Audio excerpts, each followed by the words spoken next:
Hello everyone, here I'm going to discuss about the lymphoid organs. Normally for the board examination you may not get this, maybe ask for 1 or 2 marks, but for NEET obviously could be asked, okay, for match the following.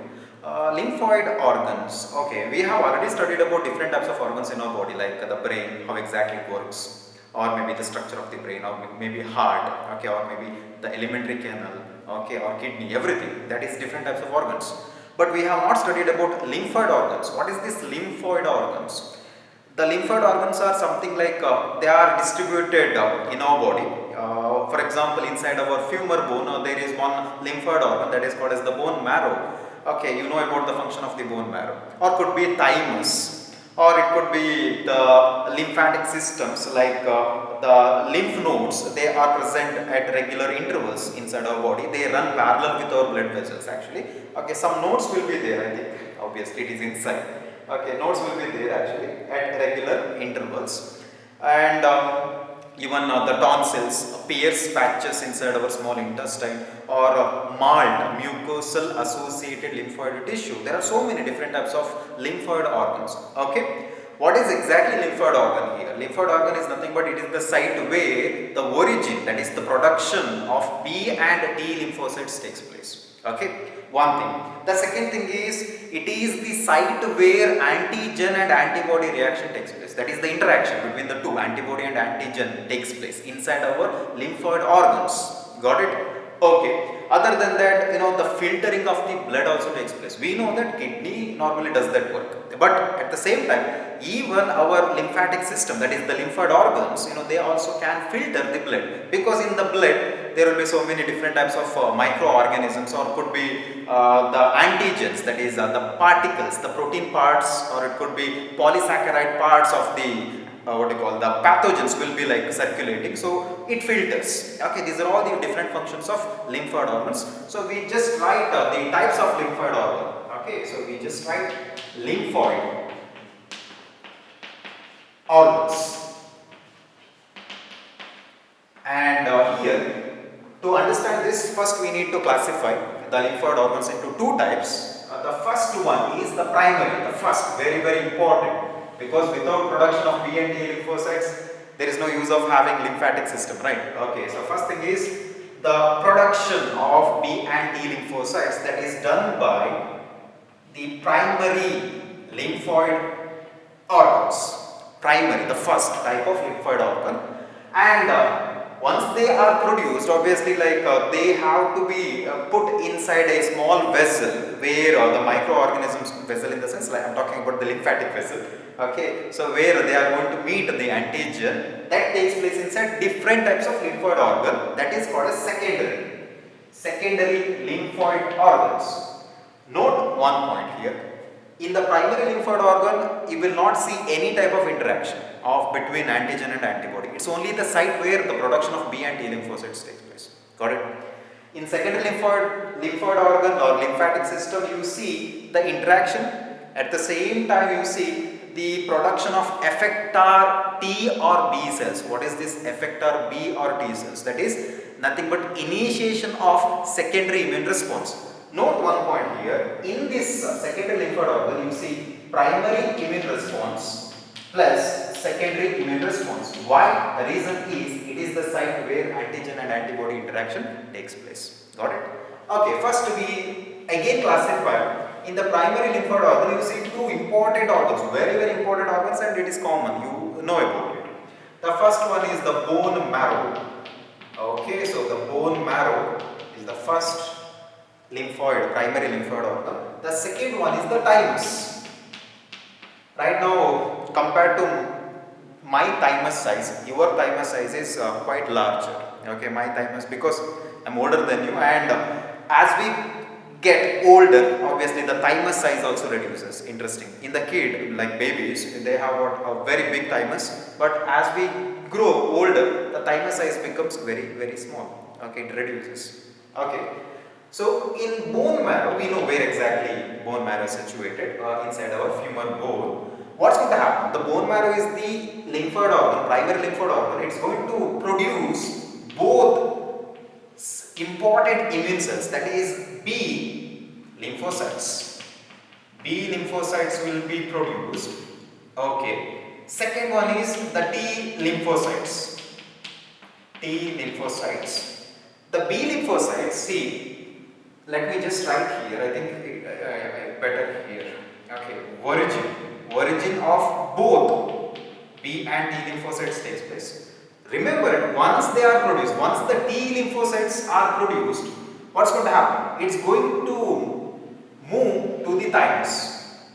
Okay, only T lymphocytes. That's the name. That's the reason why the T is given here. T means thymus. Okay, T lymphocytes are originated within bone marrow, but they migrate to thymus. Why they migrate to thymus? Because inside the thymus, they get maturated. That is differentiation. So differentiation of T cells takes place. What is the other word for differentiation in immunology or immunity is proliferation. Okay, so we just write proliferation are nothing but differentiation, that is maturation. Got it? Maturation. They are becoming very specific to tackle the antigens that is inside the thymus, that is by T lymphocytes. Got it? They are immature in the bone marrow, immature, but they get matured in the thymus. But what is the fate of B lymphocytes? Once they are produced inside the bone marrow, they are going to proliferate, that is differentiate, that is becoming mature, becoming specific within the bone marrow itself. Got it? So that means birth of B lymphocytes takes place inside the bone marrow, maturation, everything takes place inside the bone marrow, everything, all its activities takes place inside the bone marrow. Once they are differentiated, they are very specific now, they just come out of the bone marrow. Okay, then they enter lymphatic system. Okay, so that means they enter the secondary lymphoid organ. This is it. The T lymphocytes also same. Thymus, they get differentiated, then they enter lymphatic system. That's it. So this is the thing. Got it? Okay. Now we have to discuss about the secondary lymphoid organs. Very important. In the secondary lymphoid organs, as I said that the interaction between antigen and these two cells, lymphocytes, takes place. That is antibody. Okay. So first we write the different types of secondary lymphoid organs. The first important one is the spleen. Note this point for the math the following in NEET. You could get a question like graveyard of RBC, that is destruction of RBC, old and mature RBC, like it's almost about to die anyhow. Okay, so it's going to takes place inside the spleen. So spleen is called as graveyard of RBCs. Remember. Okay, so one type of secondary lymphoid organ. The second one is lymph nodes. As I said, lymph nodes will be everywhere in our body. Okay, lymph nodes. And the third one is the PS patches. PS patches. I think you have not heard about this PS patches so far. Okay, so PS patches in our small intestine. Please write it. The next one is the fourth type. Let me just write the tonsils. Yeah, hope you know where exactly tonsils are situated. Somewhere else here actually, tonsils. Okay. Normally they trap the bacteria, incoming bacteria. So normally we eat a lot of food, right? It is sometimes contains a lot of microorganisms. Could be good microorganism or bad. So they normally actually trap these microorganisms here actually. Okay. So the next, last, very important one is the appendix. Okay. So appendix also can fight. So you may get a question: what is the function of this appendix? Appendix, do they have function in our body? Yes, they have a function, but compared to all these immune responding tissues, the work of appendix is not that noticeable actually. Okay, fine. So just note this point, appendix. Okay, so what is this spleen? Spleen is actually the graveyard of RBC, and the main function is it filters the blood. Filters the blood. Or sometimes I make the spelling mistake. Okay, filters the blood, and it traps microorganisms. So please note this one. It's going to trap the microorganism. Why? Because microorganisms will be like circulated along with our blood. So once it enters into our spleen, it's going to filter these or trap these microorganisms, and like the good blood without any microorganism will come out of it. Okay, so that's the thing. So once these microorganisms are trapped within the spleen, what's going to happen? These two master cells will come and attack the microorganism. You know about it. The lymph nodes, okay. What is exactly this lymph node? See, in our lymphatic system, you see for example, somewhere else here actually, okay, just behind your pinna, you could see a small node-like structure. Not all will notice it, but some of you may have it. Okay, so that is called as the lymph nodes. Okay, you can touch that. These lymph nodes are very important because here the battle takes place. So it is the site where antigen and antibody interaction takes place. I think, can you write this? Okay, it is the site where antigen antibody reaction takes place in the lymph nodes actually. Got it? So for example, if I just draw the lymph nodes, see, this is actually the pipe, the lymphatic vessels, and in the lymphatic vessels at regular interval you see a node-like structure actually. And for example, here the fluid is lymph is actually flowing, and it contains microorganisms, that is pathogens, disease causing one. It get trapped here. Okay, trapped here. So once they are trapped, obviously what you see is entry of B and T lymphocytes. It could be even phagocytes also. Phagocyte cells, macrophages, all will enter and they actually kill this or maybe like neutralize the antigen. Got it? So please note this point. It traps and also provide the place, the battle field for these B and T lymphocytes. Got it? Just note this point. Next one is the Peyer's patches. Here I am not going to talk about it because the function is not that like, I don't know, I am not sure about the function of it. I think it's going to like trap some microorganisms in our small intestine. Fine, just remember it.